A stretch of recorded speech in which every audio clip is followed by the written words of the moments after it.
चलिए तो good morning सभी साथियों को। अब देखिए, अभी तक जो हमने बात की थी भारतीय संविधान का विकास, अभी तक हमने पढ़ा। अब विकास कैसे हुआ, इसमें विभिन्न अधिनियम कल आप लोगों ने पढ़े थे। उम्मीद है सबको ये अधिनियम समझ में भी आ गए होंगे और इन अधिनियमों को आप मल्टीपल टाइम जब रिवीजन करोगे तभी जाकर के अच्छे से याद होंगे। अब भारतीय संविधान के विकास के बाद अब भारतीय संविधान सभा बनानी थी। यहां पर संविधान सभा बनाने की बात कहेगी कि संविधान सभा की मांग करके हेडिंग लिख लेना, संविधान सभा की मांग, संविधान सभा के गठन की मांग, के गठन की मांग। अब देखते हैं संविधान सभा के गठन की मांग कब कब हुई थी और किस किसने की थी। इस चीज को हम समझते हैं तो अगली हेडिंग लिखेंगे संविधान सभा के गठन की मांग, और इसको समझते हैं कब कब इसकी मांग की गई थी। तो नेक्स्ट हेडिंग है संविधान सभा के गठन की मांग। चलिए तो इसकी शुरुआत कहां से होती है उस पर हम चर्चा करते हैं। इसको आप लोग समझना कि कहां से संविधान सभा के गठन की मांग हुई। सबसे पहले देखो इसके कुछ ईयर हैं, इनको आप याद कर लेना। अब इसकी जो शुरुआत होती है 1895 से होती है, 1895 से, ठीक है। 1895 में सबसे पहले 1895 से इसकी शुरुआत होती है संविधान सभा के गठन की मांग। सबसे पहले देखो सर्वप्रथम तिलक ने संविधान सभा के गठन की मांग की, संविधान सभा के गठन की मांग की, सभा के गठन की मांग की। सबसे पहले संविधान सभा के गठन की मांग किसने की थी? तो बाल गंगाधर तिलक ने सबसे पहले संविधान सभा के गठन की मांग की। बिल्कुल 1895 में ये मांग होती है सबसे पहले। उसके बाद बात आती है सन 1922 में, 1922 में गांधी जी ने कहा, गांधी जी का एक स्टेटमेंट आता है। ये स्टेटमेंट बहुत बार पूछा जाता है कि किसने ये स्टेटमेंट कहा कि भारतीय संविधान भारतीयों की इच्छानुसार होगा। गांधी जी ने कहा कि जो भारतीय संविधान है, भारतीय संविधान भारतीयों की इच्छा के अनुसार होगा, भारतीयों की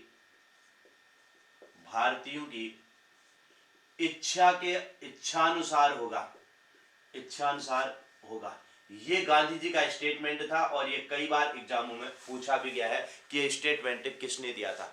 भारतीय संविधान भारतीयों की इच्छा के अनुसार होगा, ये किसने कहा? गुड मॉर्निंग धीरज, साक्षी, प्रीति, पिंकी, सबको गुड मॉर्निंग।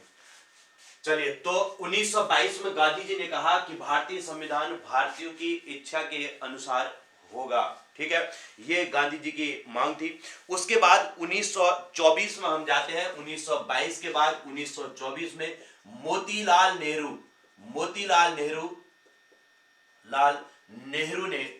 नेहरू ने संविधान सभा के गठन की मांग की, संविधान सभा के गठन की मांग की, सभा के गठन की मांग की। इन ईयरों को एक एक करके आप लोग याद करेंगे। 1895, 1922, 1924, उसके बाद 1934 में, 1934 में एम एन रॉय, ये बहुत बार पूछा जाता है। एम एन रॉय ने संविधान सभा के गठन की मांग की थी, संविधान सभा के गठन की मांग की, सभा के गठन की मांग की। तो इस पर भी क्वेश्चन पूछा जाता है कि एम एन रॉय ने संविधान सभा के गठन की मांग कब की थी? तो 1934 में, 1934 की बात है। उसके बाद 1935 में जब हम जाते हैं, 1935 में कांग्रेस ने पहली बार संविधान सभा के गठन की मांग की, संविधान सभा के गठन की मांग की, सभा के गठन की मांग की। तो कांग्रेस ने पहली बार संविधान सभा के गठन की मांग कब की? तो 1935 में। एक बार फिर से ईयर देखेंगे, 1895 से 1922, 1924 और 1934 तक हम आगे। इसके बाद 1938 में हम जाते हैं। 1938 में क्या हुआ देखो, इसको ध्यान देंगे। पंडित जवाहरलाल नेहरू, पंडित जवाहरलाल नेहरू, जवाहरलाल नेहरू ने कैसी मांग की? देखो, नेहरू ने वयस्क मताधिकार, ये बहुत इंपॉर्टेंट क्वेश्चन बनता है, वयस्क मताधिकार के आधार पर, मताधिकार के आधार पर संविधान सभा के गठन की मांग की, संविधान सभा के गठन की मांग की। अब पूछा जाता है कि पंडित नेहरू ने वयस्क मताधिकार के आधार पर संविधान सभा के गठन की मांग कब की थी? तो इसको आप लोग याद रखेंगे 1938 में। इसके बाद 1940 में क्या हुआ? देखो, अगस्त प्रस्ताव आपने नाम सुना होगा। नेहरू की मांग को सैद्धांतिक रूप देने के लिए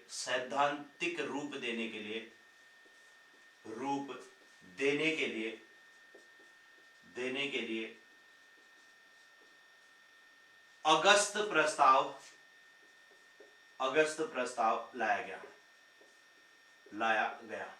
तो पूछा जाता है कि अगस्त प्रस्ताव कब आया था? तो सन 1940 में। आपने व्यक्तिगत सत्याग्रह पढ़ा था 1940 में, उसके साथ ही यहां पर उनकी मांग को स्वीकार कर लिया गया और अगस्त प्रस्ताव के रूप में इसे प्रस्तुत किया गया। ठीक है, तो नेहरू की मांग को सैद्धांतिक रूप देने के लिए अगस्त प्रस्ताव लाया गया और नेहरू की मांग को स्वीकार किया गया, और नेहरू की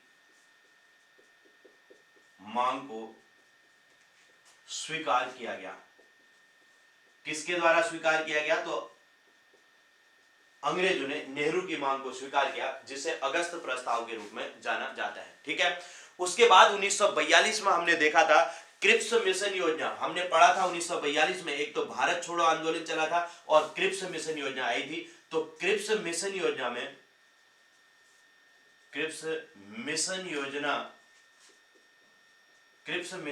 में क्या कहा गया? देखो, युद्ध के पश्चात जो द्वितीय विश्व युद्ध चल रहा था, द्वितीय विश्व युद्ध के बाद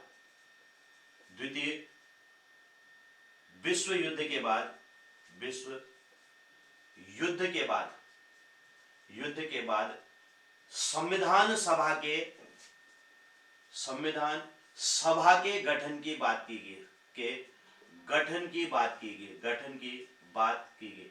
अब देखो यहां पर क्या हुआ था, मैंने आपको बताया था क्रिप्स मिशन योजना आई और इस योजना के तहत कहा गया कि भाई इस द्वितीय विश्व युद्ध में भारतीयों से कहा गया कि आप हमारा साथ दो, उसके बाद आपको संविधान सभा के गठन की अनुमति दी जाएगी। लेकिन क्या हुआ? लेकिन यहां पर इसे गांधी जी ने क्या कह दिया? पोस्ट डेटेड चेक कहा, और पंडित जवाहरलाल नेहरू ने क्या कहा? सूर्य विहीन उषा काल इसे कहा, और इस मांग को उन्होंने अस्वीकार कर दिया। और इसी के बाद यहां पर भारत छोड़ो आंदोलन 1942 में चलाया गया था। ठीक है, अब उसके बाद 1942 में भारत छोड़ो आंदोलन चला और आपने देखा था उसके बाद आजाद हिंद फौज की स्थापना भी हुई थी और आजाद हिंद फौज ने भी अपना काम कर रही थी यहाँ पर देश को आजादी दिलाने के लिए। और दूसरी ओर यहाँ पर भारत छोड़ो आंदोलन चलाया गया था और भारत छोड़ो आंदोलन के जितने नेता थे उनको गिरफ्तार कर लिया गया था।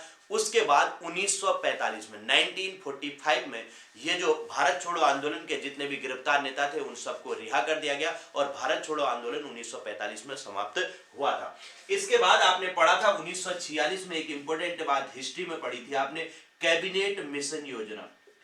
कैबिनेट मिशन योजना आई थी और कैबिनेट मिशन योजना के तहत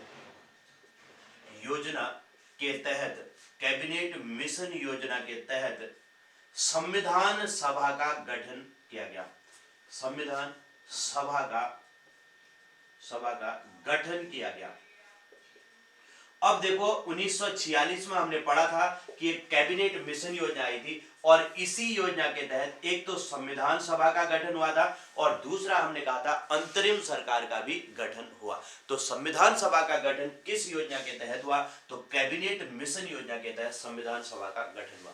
अब हमने कौन कौन से ईयर पढ़े इन पर एक बार आप लोग फोकस करना। हमने सबसे पहले 1895 में कहा था बाल गंगाधर तिलक ने संविधान सभा के गठन की मांग की। उसके बाद हमने कहा कि 1922 में गांधी जी ने कहा कि भारतीय संविधान भारतीयों की इच्छा अनुसार होना चाहिए। फिर 1924 में हम आए थे, मोतीलाल नेहरू ने यहाँ पर संविधान सभा के गठन की मांग की। फिर 1934 में आए तो एम.एन. रॉय ने संविधान सभा के गठन की मांग की। फिर हमने कहा 1935 में पहली बार कांग्रेस ने संविधान सभा के गठन की मांग की थी। और फिर 1938 में 1938 में हमने देखा कि जवाहरलाल नेहरू ने कहा कि संविधान सभा का गठन वयस्क मताधिकार के आधार पर होना चाहिए। तो ये थी 1938 में उनकी मांग। और 1940 में उनकी मांगों को स्वीकार करते हुए अंग्रेज एक अगस्त प्रस्ताव लेके आए और इसी अगस्त प्रस्ताव को जो नेहरू की मांग थी उसके रूप में देखा गया। उसके बाद 1942 में हमने देखा क्रिप्स मिशन योजना, जो क्रिप्स मिशन योजना आई थी, इसमें कहा गया कि भाई द्वितीय विश्व युद्ध में हमारा साथ दो, उसके बाद आपको संविधान बनाने की अनुमति दी जाएगी। ठीक है। और फिर 1946 में आई कैबिनेट मिशन योजना और इसी योजना के तहत भारतीय संविधान सभा का गठन हुआ था। ठीक है। तो संविधान सभा का गठन किस योजना के तहत हुआ? तो कैबिनेट मिशन योजना के तहत हुआ था। ठीक है। चलिए जल्दी से इसको लिख लीजिए, इतने पॉइंटों को लिखो और उसके बाद हम यहां से आगे बढ़ते हैं और फिर हम बात करेंगे संविधान सभा का चुनाव। ये तो था संविधान सभा के गठन की मांग। इसके बाद हम बात करते हैं संविधान सभा के लिए चुनाव। जल्दी से इसको आप लोग लिख लीजिए। चलिए आगे बढ़ते हैं और बात करते हैं संविधान सभा के लिए चुनाव। अब होता है संविधान सभा के लिए चुनाव। तो नेक्स्ट हेडिंग लिखेंगे संविधान सभा के लिए चुनाव। अब इसके पॉइंटों को समझना। सबसे पहली बात देखो, जुलाई अगस्त 1946 में संविधान सभा के चुनाव हुए। संविधान सभा के चुनाव हुए। ठीक है। तो संविधान सभा के लिए चुनाव कब हुए? तो जुलाई अगस्त 1946 में। ठीक है। अब इसमें कुल सदस्यों की संख्या कितनी थी? कितने सदस्यों के लिए चुनाव हुआ? तो इसको याद रखेंगे, कुल सदस्य थे 389 सदस्यों के लिए इसमें चुनाव हुआ। ठीक है। अब इसमें देखो, एक ब्रिटिश प्रांत था। ब्रिटिश प्रांत के कितने सदस्य थे? कितने सदस्यों के लिए हुआ? ब्रिटिश प्रांतों के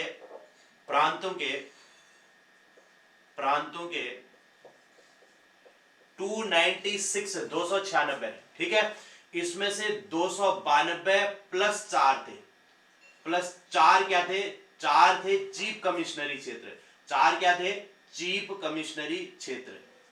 चीफ कमिश्नरी क्षेत्र के थे 292 ब्रिटिश प्रांतों के, जबकि 4 क्या थे? चीफ कमिश्नरी क्षेत्रों के सदस्यों के लिए। तो कुल मिलाकर के जो ब्रिटिश प्रांत हो गए 296। ठीक है। 296 सदस्यों के लिए यहां पर चुनाव हुआ। इसके अलावा दो देशी रियासतों के सदस्य कितने थे? इसको भी याद रखेंगे। देशी रियासतों के 93 सदस्य। अब देखो 6 3 9 9 दूनी 18 2 1 3, टोटल कितने सदस्य हो गए? 389। ठीक है।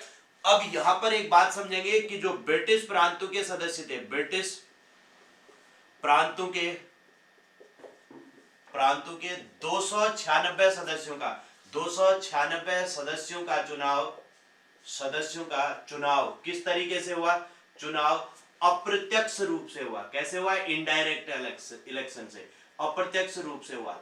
तो पूछा जाता है कि संविधान सभा का चुनाव किस प्रकार से हुआ था? तो अप्रत्यक्ष रूप से हुआ। जबकि देशी रियासतों के जो 93 सदस्य थे ना, देशी रियासतों के 93 सदस्यों का चुनाव, 93 सदस्यों को मनोनीत किया गया था। क्या किया गया था? मनोनीत किया गया, नॉमिनेट किए गए थे। इनका चुनाव नहीं हुआ, मनोनीत किया गया था इनको। ठीक है। तो इन्हें मनोनीत किया गया था। क्लियर हो गया? इतना भी समझ आ गया। अब देखो, इसके अलावा देखो 10 लाख की जनसंख्या पर, ये याद रखेंगे, 10 लाख की जनसंख्या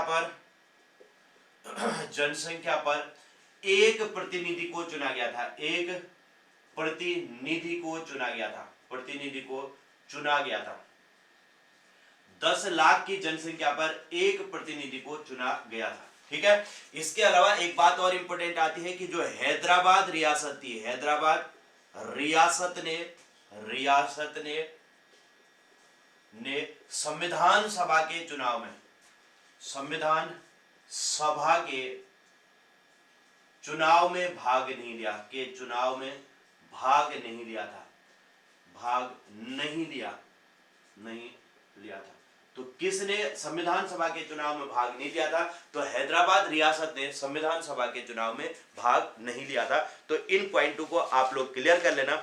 अब यहां से हम आगे बढ़ते हैं और बात करते हैं चुनाव का परिणाम क्या रहा। ये तो हो गया चुनाव संविधान सभा के लिए। अब बात करते हैं चुनाव परिणाम। चुनाव परिणाम कैसा रहा इसको भी आप लोग अच्छे से समझना, यहां से भी इंपॉर्टेंट फैक्ट निकल के आते हैं। ठीक है, चुनाव परिणाम में देखो, एक तो कांग्रेस पार्टी थी, कांग्रेस पार्टी होगी, कांग्रेस के अलावा यहां पर मुस्लिम लीग होगी, मुस्लिम लीग होगी, और इसके अलावा कुछ निर्दलीय उम्मीदवार थे, निर्दलीय उम्मीदवार भी थे, निर्दलीय, तथा अन्य दल भी थे, कुछ अन्य छोटे छोटे दल भी थे, अन्य दल भी थे। ठीक है, अब इसमें से किसको कितनी सीटें मिली ये आपको पता होना चाहिए कि कांग्रेस को कितनी सीटें मिली थी और मुस्लिम लीग को कितनी सीटें मिली। कांग्रेस को कुल इसको सीटें मिली थी 208, 208 सीटों पर कांग्रेस को जीत मिली, जबकि यहां पर 73 सीटों पर मुस्लिम लीग को जीत मिली थी। कितने सीटों पर? 73। और निर्दलीय को 8 सीटों पर, अन्य दलों को 7 सीटें इस चुनाव में मिली थी। तो ये रहा इस चुनाव का जो इंपॉर्टेंट परिणाम है, इसको आप लोग ध्यान रखेंगे, चुनाव का परिणाम। ठीक है, ये तो है चुनाव का परिणाम। अब इसमें से इस चुनाव परिणाम के अलावा एक याद रखना, इस चुनाव में सामान्य वर्ग को कितनी सीटें मिली। इस चुनाव में जो सामान्य वर्ग था, सामान्य वर्ग को कितनी सीटें मिली ये आपको क्लियर होना चाहिए। इसके अलावा मुस्लिम वर्ग को कितनी मिली, मुस्लिम वर्ग को कितनी मिली, मुस्लिम वर्ग को कितनी सीटें मिली। ठीक है, मतलब मुस्लिम लोग कितने चुन करके आए और सामान्य वर्ग के कितने लोग इस चुनाव में जीत करके आए। तो 213 सदस्य जो थे, 213 सदस्य सामान्य वर्ग के चुन के आए, जबकि 79 सदस्य कैसे चुन के आए, मुस्लिम चुन के आए। और इसके अलावा सिख वर्ग के 4 लोग चुन करके आए। सिख कितने चुन के आए थे इस चुनाव में? तो 4 लोग जो है संविधान सभा के लिए सिख भी इस चुनाव में जीते थे। ठीक है, तो इस बात को भी आप लोग अच्छे से क्लियर रखना, यहां से भी इंपोर्टेंट क्वेश्चन पूछा जाता है। अब देखो इनको अगर जोड़ेंगे, 9 3 12, 12 और 4 16। ठीक है, 12 और 4 16 हो गया, 7 1 8 हो गया यहाँ पर, और 2 1 2 और 2 7 1 8 1 9 9 और 296, टोटल 296 सदस्यों में से सामान्य वर्ग के 213 और मुस्लिम 79 और सिख कितने थे? 4 थे। अब ऐसे ही देखो इसको भी जोड़ो, 8 7 8 दूनी 16, 16 और 10, 16 और 10 26 हो गया, 26 और 7 2 9 हो गया, और 2 296 सदस्यों के लिए चुनाव हुआ था, जिसमें से कांग्रेस को 208 सीटें मिली, मुस्लिम लीग को 73, निर्दलीय को 8 और अन्य दलों को 7 सीटें मिली हुई थी। ठीक है, तो ये टोटल कैलकुलेशन है इसका। इसके अलावा इसमें महिला सदस्य कितनी थी इसको भी ध्यान रखेंगे। महिला सदस्य कितनी चुन के आई, महिला सदस्य, एक तो महिला सदस्य याद रखेंगे, एक एससी सदस्य कितने चुन के आए और एसटी कितने चुन के आए। महिला 15, एससी 26 और एसटी जो है 33, एसटी जो है 33 इसमें से चुन करके आए थे, 33। ठीक है, तो ये चीज भी आपको याद रखनी है। टोटल सदस्यों में से महिला सदस्य 15 चुन के आई, एससी 26 और एसटी 33 चुन करके आए थे। तो ये है पूरा संविधान सभा के चुनाव का परिणाम। इसको जल्दी से आप लोग बना लो और फिर इसके बाद हम आगे की बातें और समझते हैं। लिखिए तो जरा जल्दी से। चलिए, तो अब नेक्स्ट हेडिंग लिखेंगे इसके बाद। यहां तक की चीजें तो हमारी क्लियर होगी। अब बात कर रहे हैं संविधान सभा की कार्यप्रणाली। अगली हेडिंग लिखेंगे संविधान सभा की कार्यप्रणाली। अब संविधान सभा का चुनाव तो हो गया है, अब संविधान सभा ने अपना काम करना शुरू किया। ठीक है, कब कब कैसे कैसे काम इसकी शुरुआत हुई उस पर हम चर्चा करते हैं कि संविधान सभा की कार्यप्रणाली कैसे रही। अब इसके लिए भी कुछ प्रमुख डेट आप याद रखेंगे। सबसे पहले 9 दिसंबर 1946, 9 दिसंबर 1946 को संविधान सभा की पहली बैठक हुई, संविधान सभा की पहली बैठक हुई, कि पहली बैठक हुई। और इस बैठक में क्या हुआ, बैठक हुई जिसमें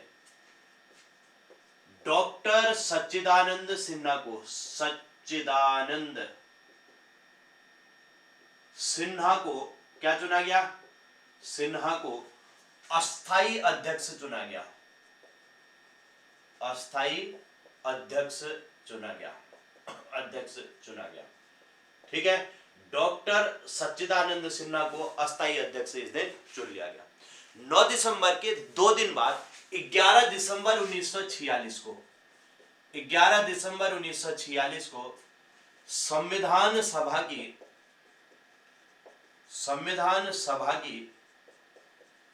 दूसरी बैठक हुई और स्थायी अध्यक्ष किसे चुना गया, डॉक्टर राजेंद्र प्रसाद को, डॉक्टर राजेंद्र प्रसाद को स्थायी अध्यक्ष चुन लिया गया, स्थायी अध्यक्ष चुना गया। अब यहां पर क्वेश्चन यही पूछा जाता है कि संविधान सभा के अस्थायी अध्यक्ष कौन थे और संविधान सभा के स्थायी अध्यक्ष कौन थे, दोनों क्वेश्चन इंपॉर्टेंट बनते हैं। अब बात करते हैं 2 दिन के बाद और 13 दिसंबर 1946 की। 13 दिसंबर 1946 को क्या हुआ, पंडित जवाहरलाल नेहरू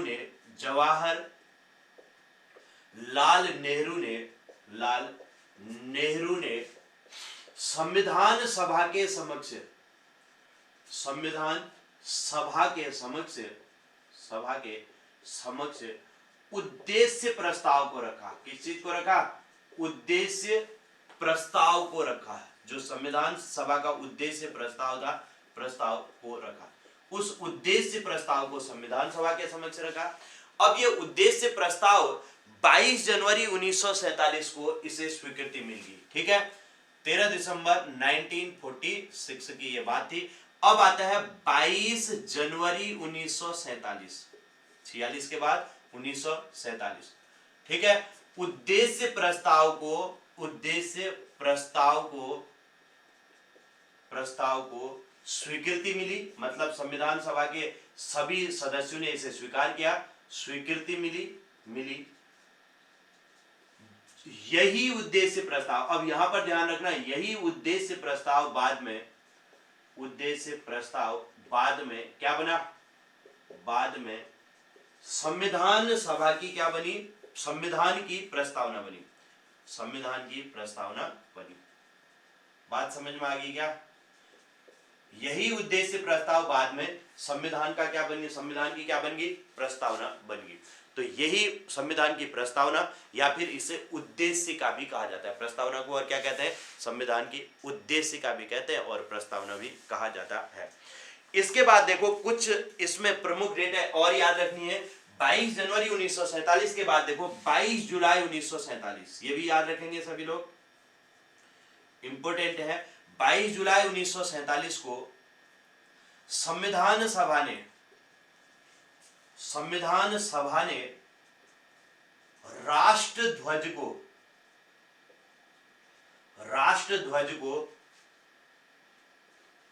स्वीकार किया। ठीक है, राष्ट्रध्वज जो तिरंगा झंडा है उसे 22 जुलाई 1947 को संविधान सभा ने स्वीकार कर लिया। क्लियर हो गया? उसके बाद देखो 22 जुलाई 1947 के बाद 26 नवंबर 1949 को, ये याद रखेंगे। अब सबसे इंपॉर्टेंट डेट है 26 नवंबर 1949। 2 वर्ष 11 माह के बाद संविधान बनकर तैयार हो गया। संविधान बनकर तैयार हो गया। ठीक है, 2 वर्ष 11 माह 18 दिन के बाद, हाँ 2 वर्ष 11 माह, इसको इधर को लिख दे रहा हूं मैं, 2 वर्ष 11 माह और 18 दिन, 2 वर्ष 11 माह और 18 दिन के बाद संविधान बनकर के तैयार हो गया। कब बन करके तैयार हुआ? तो 26 नवंबर 1949 को संविधान बन करके हमारा तैयार हो गया, और इसीलिए 26 नवंबर को संविधान दिवस के रूप में भी मनाया जाता है। ठीक है, इसीलिए इसलिए इसलिए 26 नवंबर को क्या मनाते हैं? 26 नवंबर को संविधान दिवस के रूप में मनाया जाता है। दिवस के रूप में मनाया जाता है, तो इस चीज को क्लियर रखना, 26 नवंबर को संविधान दिवस के रूप में मनाया जाता है। अब 26 नवंबर 1949 को बन के तैयार हो गया, लेकिन इसे लागू कब किया गया? 26 जनवरी 1950 संविधान को पूर्ण रूप से लागू कर दिया गया, पूर्ण रूप से लागू कर दिया, पूरी तरीके से लागू किया गया। तो भारत का संविधान लागू कब हुआ? तो 26 जनवरी 1950 को भारत का संविधान लागू हुआ, लेकिन संविधान के कुछ भागों को, यहां पर 15 अनुच्छेदों को दिवस के रूप में मनाया गया। इसी पर मैं लिख दे रहा हूं, इस दिन 15 अनुच्छेदों को लागू कर दिया गया था। 15 अनुच्छेद लागू किए गए थे। ठीक है, 26 नवंबर 1949 को। लेकिन 26 जनवरी 1950 को संविधान को पूर्ण रूप से लागू कर दिया गया। क्लियर हो गया? इसके अलावा देखो एक चीज और समझना, यहां पर एक बात और आती है इंपॉर्टेंट। 24 जनवरी 1950 को, ये डेट भी याद रखेंगे, 24 जनवरी 1950 को क्या हुआ था? देखो 2 दिन पहले 26 जनवरी से, एक तो राष्ट्रगान और राष्ट्रगीत को संविधान सभा ने अपनाया था। इसे सभा ने अपनाया था। ठीक है, इस बात को भी ध्यान रखना, राष्ट्रगान और राष्ट्रगीत को संविधान सभा ने कब अपनाया? तो इसे अपनाया था 24 जनवरी 1950 को। ठीक है, और इसी दिन डॉक्टर राजेंद्र प्रसाद को भारत का पहला राष्ट्रपति भी चुन लिया गया था। ठीक है, इस दिन 24 जनवरी 1950 को ध्यान रखेंगे, डॉक्टर राजेंद्र प्रसाद को भारत का पहला राष्ट्रपति भी चुना गया था, और यह संविधान सभा की आखिरी बैठक भी थी। देखो 26 जनवरी से पहले पूछा जाता है संविधान सभा के सदस्य आखिरी बार कब मिले थे? तो 24 जनवरी 1950 को, और इसी के आगे लिख लेना, इसी दिन डॉक्टर राजेंद्र प्रसाद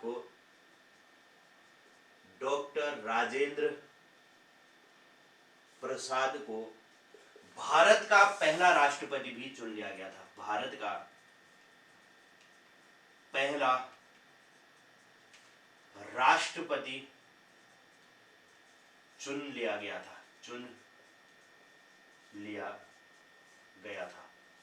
ठीक है, तो ये पॉइंट भी आप लोगों ने याद रखना है। देखो कहां से शुरुआत की, 9 दिसंबर 1946 को संविधान सभा की पहली बैठक हुई, और इस दिन किसे? डॉक्टर सच्चिदानंद सिन्हा को संविधान सभा का अस्थायी अध्यक्ष बनाया गया। 11 दिसंबर 1946 को दूसरी बैठक हुई, इस दिन डॉक्टर राजेंद्र प्रसाद को स्थायी अध्यक्ष बनाया। 13 दिसंबर 1946 को जवाहरलाल नेहरू ने उद्देश्य प्रस्ताव को संविधान सभा के समक्ष प्रस्तुत किया। 22 जनवरी 1947 को उद्देश्य प्रस्ताव को स्वीकृति मिली, यही बाद में संविधान की प्रस्तावना बनी। 22 जुलाई, अब 22 जनवरी के बाद 22 जुलाई 1947 को राष्ट्र ध्वज को संविधान सभा के द्वारा स्वीकार किया गया। 26 नवंबर 1949 को संविधान बनकर के तैयार हो गया। 2 वर्ष 11 माह और 18 दिन के बाद बनकर के तैयार हुआ, और इसमें कुल खर्च कितना लगा था? तो लगभग 64 लाख रुपए खर्च लगा था। खर्च लिख लेना, लगभग 64 लाख रुपए लगभग इसमें खर्च आया था। ठीक है, तो संविधान को बनाने में कुल खर्च कितना आया? तो लगभग 64 लाख रुपए खर्च आया था। ठीक, तो इस दिन 26 नवंबर को संविधान दिवस के रूप में भी मनाया जाता है।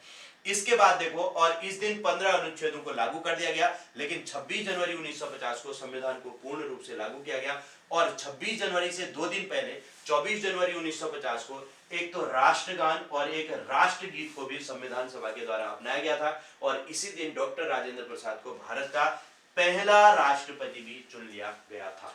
ठीक है, तो इतने ये है संविधान सभा की कार्यप्रणाली, इसको आप लोग बनाओ। फिर हम यहाँ पर बात करते हैं कि 22 जनवरी को जब उद्देश्य प्रस्ताव को स्वीकृति मिली तो उसके बाद विभिन्न प्रकार की समितियां बनाई गई थी, उन समितियों पर हम आते हैं। जल्दी से सभी लोग इन पॉइंटों को लिखो और फिर हम बात करते हैं संविधान सभा के लिए बनी हुई समितियां। ठीक है, लिखिए जरा एक बार जल्दी से इसको, सभी लोग लिख लो।